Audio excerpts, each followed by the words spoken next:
There are lots of ways to tie the snell. Is this the best way, or is there a better? Recently we tied a very simple snell knot, and in the comments a lot of people said, well, that's not the way I tie a snell knot. This week on the Tom Rowland Podcast, brought to you by Danco, we are testing a different variation of the snell knot. Last week we did a very simple snell, tested it out, and this week we're going to do a different version of that, which is essentially a uni knot around the shank of the hook. We're going to tie that and test it coming up right now.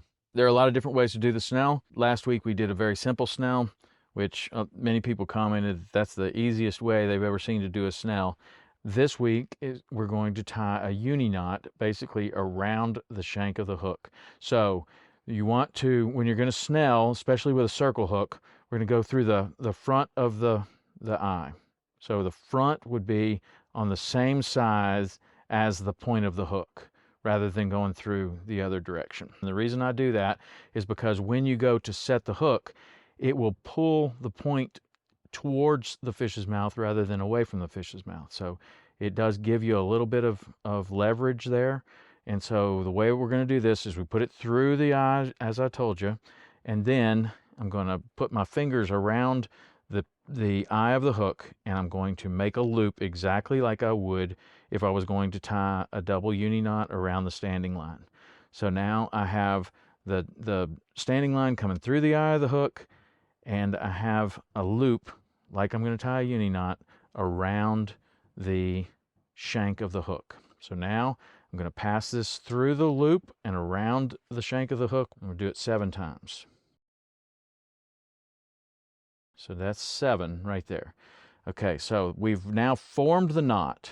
We have the uni knot tied basically around the shank of the hook, and the way that many people will mess it up at this point is they'll let go, and these loops, especially with mono or fluorocarbon, will hop over the eye and be up on the line. You don't want that. So what I do is I change my fingers and I hold the loops with what is now my right hand, and I'm pulling the line with my left hand, the standing line, and I'm just holding the tag end with my right hand. And as I pull this slowly, these loops are going to start to form nice barrels, just like you would on any other uni knot.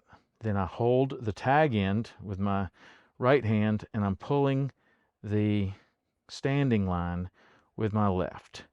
And as I do that, a snell forms, and it slides right up to the eye of the hook, just like that, and makes a beautiful snell. Okay? The difference between this snell and the one we tied last week is that the tag end is coming out the bottom, the bottom of the hook side, rather than the top towards the eye. Last time we wrapped around and then used the loop to pull the tag end back through and be right there. Okay, so now I snip that off, and you have a uni knot tied around the shank of the hook that goes through the eye and is a good snell. So this is what I call the uni knot snell. The other one I'm calling the simple snell. So if you go to get the knot guide, you can tell the difference between these knots, and you can see how they break. This is a uni knot snell. Now we're going to test them and see which one's better. So we tied the uni knot snell this week and tested it with 15-pound Daiwa J Fluoro. And I also tested this line, and it tested just under 15 pounds. I think it tested out at 14.65 pounds, so slightly less than the label states on this, and that's where we based all the tests. I tied 3 uni knot snells, broke each one of them, and they broke at 11.35, 10.73, and 10.53 for a 73.24% knot breaking strength.